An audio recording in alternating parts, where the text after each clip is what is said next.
இயேசு கிறிஸ்துவின் நாமத்தினாலே இந்த காலை வேளையிலே உங்களை அன்போடு கூட வாழ்த்துகிறேன். உங்களுக்கு கிருபையும் தேவ சமாதானமும் உண்டாவதாக.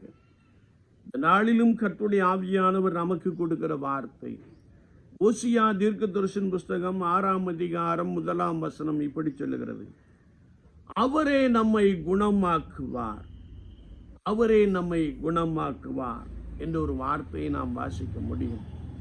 கர்த்தராகிய இயேசு கிறிஸ்து இந்த உலகத்திலே மனுஷகுமாரனாய் வாழ்ந்து வந்த காலத்திலே தம்மிடத்தில் வந்த எல்லா வியாதியஸ்தரையும் குணமாக்கினார், எல்லாருடைய நோய்களையும் நீக்கினார். அசுத்த ஆவி பிடித்து வந்தவர்களை, அசுத்த ஆவியை துரத்தி அவர்களை குணமாக்கினார். அவர் நன்மை செய்கிறவராகவும் பிசாசின் வல்லமையினாலே பிடிக்கப்பட்ட ஜனங்களை விடுவிக்கிறவராகவும் அற்புதங்களை செய்கிறவராகவும் சுற்றித் திரிந்தார் என்று நாம் அப்போஸ்தலர் நடபடிகளின் புஸ்தகத்திலே மிக தெளிவாக அறிந்து கொள்ள முடியும். என்னாகமத்தின் புஸ்தகம் 12ஆம் அதிகாரம் 13ஆம் வசனத்திலே நாம் வாசிக்கின்ற போது, மோசே கர்த்தரை நோக்கி கெஞ்சி, என் தேவனே அவளை குணமாக்கும் என்று பிரார்த்தித்தான்.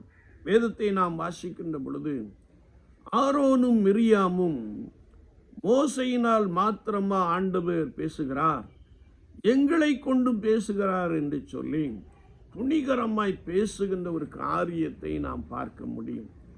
அதை கர்த்தர் கேட்டுக்கொண்டிருந்தார்.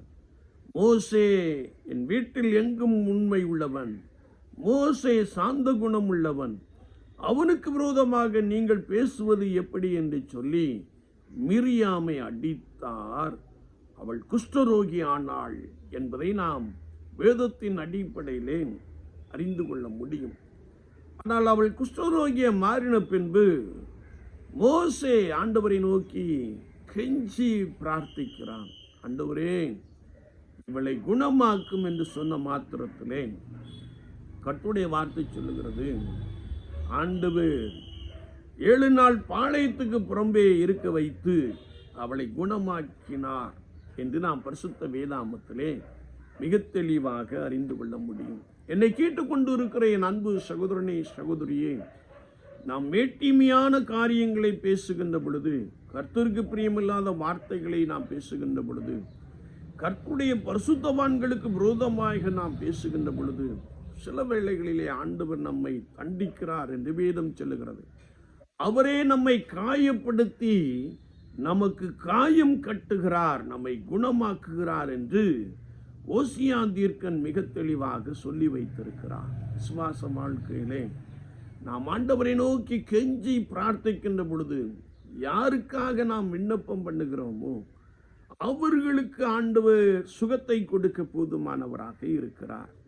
எனவேதான் 4 பேர் மிகுந்த விசுவாசத்தோடு கூட திமிர்வாதக்காரனை சுமந்து கொண்டு கர்த்தராகிய இயேசு கிறிஸ்துவுக்கு முன்பதாக ஓட்டை திறப்பாக்கி இறக்கினார்கள். ஆண்டவர்களுடைய விசுவாசத்தை கண்டு திமிர்வாதக்காரனை பார்த்து, நீ எழுந்து உன் படுக்கை எடுத்துக்கொண்டு நட என்று சொன்னார். அவன் அற்புத சுகத்தை பெற்றுக்கொண்டவனாக எழுந்து நடந்து குதித்து ஆண்டவரை மகிமைப்படுத்தினார். என்னை கேட்டுக்கொண்டு இருக்கிற என் அன்பு சகோதரனே, சகோதரியே, நீ மற்ற நபர்களுக்காக ஜெபிக்கின்ற பொழுது ஆண்டவர் உன் ஜெபத்தை கேட்டு அற்புதங்களை செய்கிறார், உன் ஜெபத்தை கேட்டு வியாதிகளை குணமாக்குகிறார். எனவே வேதம் சொல்லுகிறது, யோபு தன் சிநேகிதருக்காக விண்ணப்பம் பண்ணின பொழுது கர்த்தர் அவனுடைய சிறையிருப்பை மாற்றினார், கர்த்தர் அவனுடைய வியாதியை நீக்கி போட்டார், கர்த்தர் அவனுடைய பலவீனங்களை நீக்கி போட்டார்.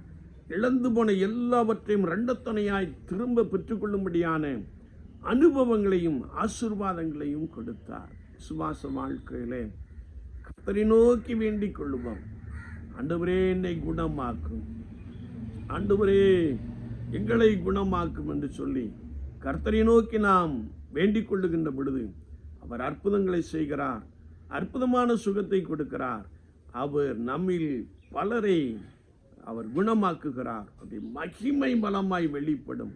அதை அநேகர் காண்பார்கள். இயேசு மகா பெரியவர், இயேசு கிறிஸ்து வல்லவர் என்று சொல்லி கர்த்தருடைய நாமத்தை பணிந்து கொள்ளுவார்கள். ஆண்டவர் தாமே அப்படிப்பட்ட வல்லமையை உங்களுக்குள்ளே பலமாய் கொடுப்பாராக. ஆமீன், ஆமீன். நாம் ஜெபிப்போம். நேசிக்கிற நல்ல ஆண்டவரே, இந்த புதிய நாளுக்காய் ஸ்தோத்திரம். வார்த்தைகளை கேட்டவர்களுக்காய் ஸ்தோத்திரம். பலப்படுத்தும். யாரெல்லாம் பலவீனத்தோடு கூட காணப்படுகிறார்களோ அவர்கள் மீது உம்முடைய வல்லமை இறங்கட்டும்.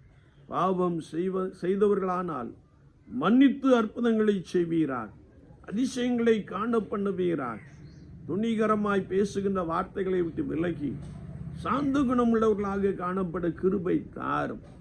ஆண்டவருடைய நாமத்தினாலே ஆண்டவரே நீ பலத்த அற்புதங்களை செய்யும்படியாய் வேண்டுகிறோம்.